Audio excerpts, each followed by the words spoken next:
Oi, pessoal, tudo bem? Hoje a gente vai ter a segunda aula sobre divisão celular e hoje vamos falar a respeito de outro processo.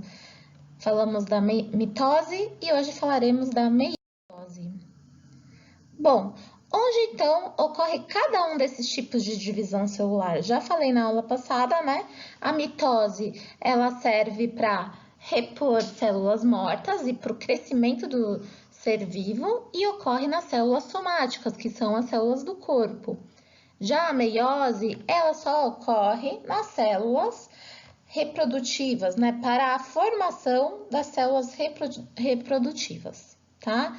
Então, a meiose ocorre em tecidos que vão formar esse gameta. Mas o que são esses gametas, né? Por que células sexuais ou células de reprodução? Bom, gametas, numa forma geral, são as células que formarão novos indivíduos de cada espécie. São aquelas famosas células que vão fazer a fecundação. Então, quando a gente lembrar de gametas, a gente lembra de reprodução sexuada. Estamos muito acostumados a tratar de gametas pelos gametas humanos, que são o óvulo, que é o gameta feminino, e o espermatozoide. Porém, a reprodução sexuada, ela não ocorre apenas em seres humanos, ocorre em todas as espécies de seres vivos. Bom, mas será que eu vou falar de sexo agora? Não necessariamente, mas em humanos, logicamente, a reprodução sexuada ocorre pelo fator sexo, mas outros tipos de seres vivos também têm essa reprodução sexuada. Qual é a importância da reprodução sexuada, pessoal? Ela vai propiciar ou permitir a variabilidade das nossas características. Temos muitas características e elas vão diferindo uns dos outros. Então, a gente tem que ficar com a ideia que os gametas são vetores, ou seja, eles levam metade do DNA para a formação de um novo ser. No caso do espermatozoide, ele leva metade dos cromossomos e o óvulo outra metade. Então, vamos olhar, em outros seres vivos também ocorre reprodução sexuada. Por exemplo, em plantas. A flor, então, é o aparelho sexual reprodutivo de plantas do grupo Angiospermas. O pólen é considerado o gameta masculino, seria como se fosse o espermatozoide. E a oosfera é o gameta feminino, fica ali embaixo das flores. O que acontece? Quando ocorre a polinização, o pólen é deixado nas flores, certo? Esse aqui sofre uma reação química e desce aqui pelo carpelo da flor até chegar nessa oosfera. E aí ocorre, tanã, a fecundação de plantas. Aliás, é a partir desse momento que se formam sementes e essa parte ao redor aqui, que é o óvulo da planta, ela vai inchar e formar o fruto. Então, quando a gente come frutos, a gente está se alimentando de ovários, certo? Ovários de planta. Outro exemplo aqui, os fungos também realizam reprodução sexuada, então por isso eles também têm gametas. Esses gametas se chamam esporos. Então aqui tem um exemplo de um cogumelo, os esporos estão abaixo desse cogumelo e são liberados. Quando esporos de uma mesma espécie de fungo se encontram com outros, eles se unem e formam, então começam a sofrer mitoses e formam um novo cogumelo.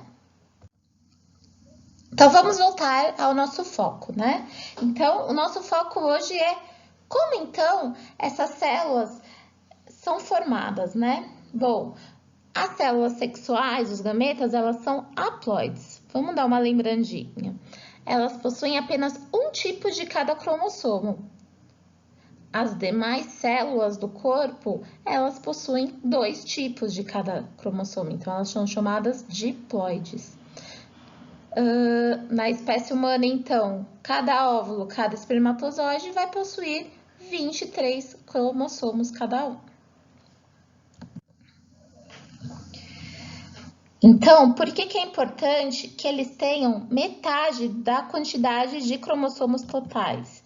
Porque, como eu falei, eles levam metade do DNA. Então, o espermatozoide, na hora que ele se fundir com o óvulo, ele estará doando 23 cromossomos e o óvulo tem em seu núcleo outros 23.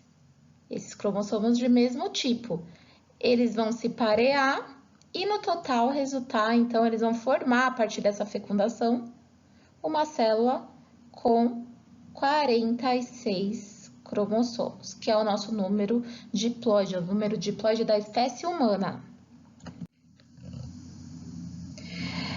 Bom, então, a partir dessa célula diploide, a partir da célula que tem 46 cromossomos no caso dos seres humanos, começam então a ocorrer inúmeras mitoses, certo? Porque todas as células do nosso corpo, a maioria vai ter 46 cromossomos. Então, nós fazemos tantas mitoses que a partir de apenas um zigoto, nós formaremos na vida adulta cerca de 100 trilhões de células que nos formam. Então, como que essas células, então, são formadas? Bom, a meiose, então, é o tipo de divisão celular que permite que haja variabilidade gênica, ou seja, a diferenciação de características entre os indivíduos de uma mesma espécie, tá? E a gente já vai tentar entender o porquê.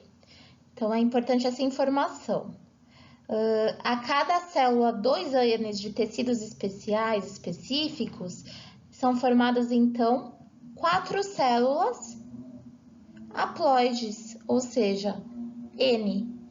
Então, em caso de seres humanos, a cada célula com 46 cromossomos, são formadas 4 células com 23 cromossomos, certo? E esses cromossomos, então, eles vão tem uma fase que eles vão apresentar variabilidade. Por isso que a minha avó conseguiu produzir os seus óvulos, e o meu avô também, os seus espermatozoides, e os 14 filhos que eles têm não são idênticos, eles possuem características diferentes.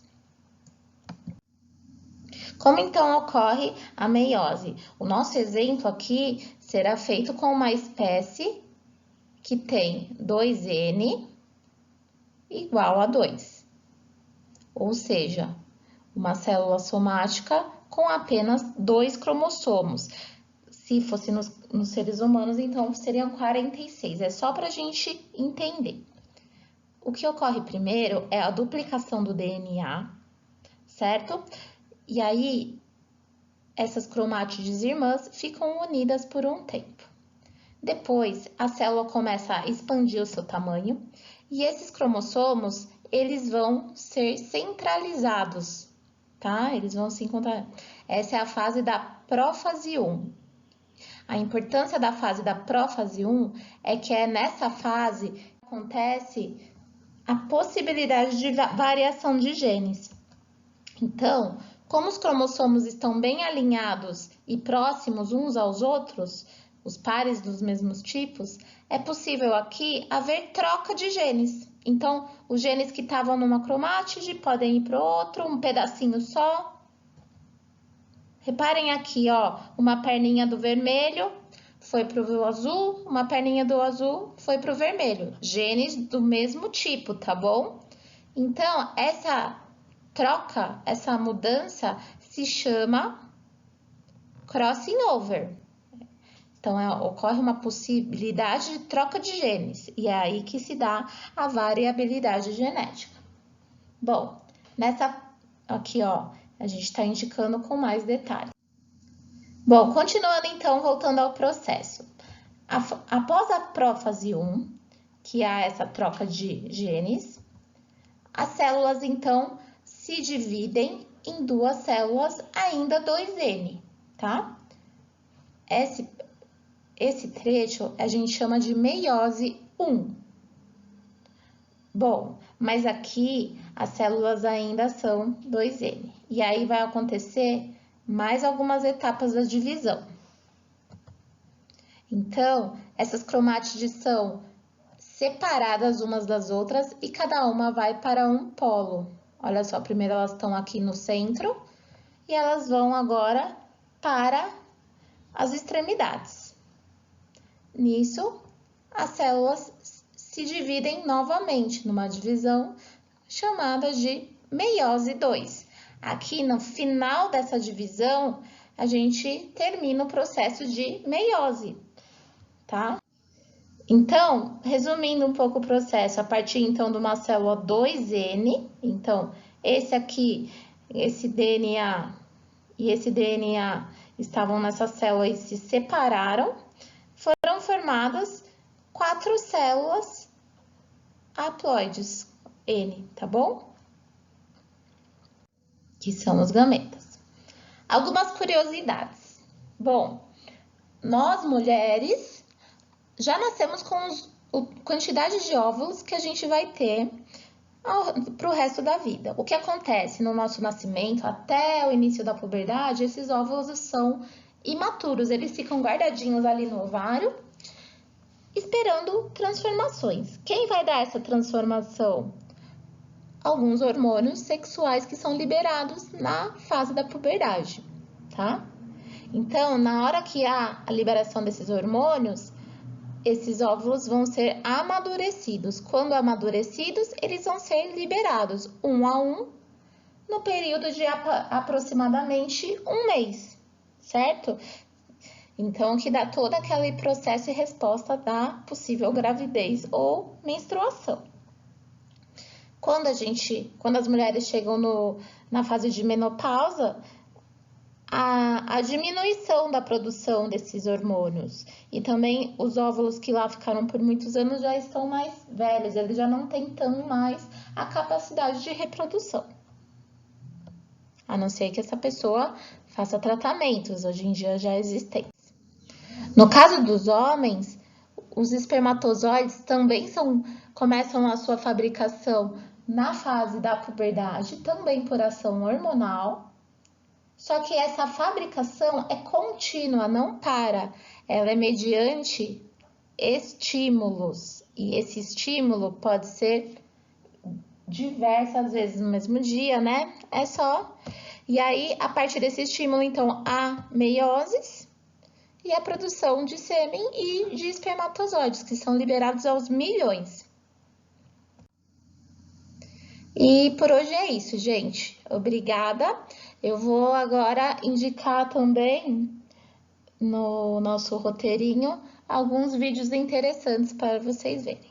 Até a próxima!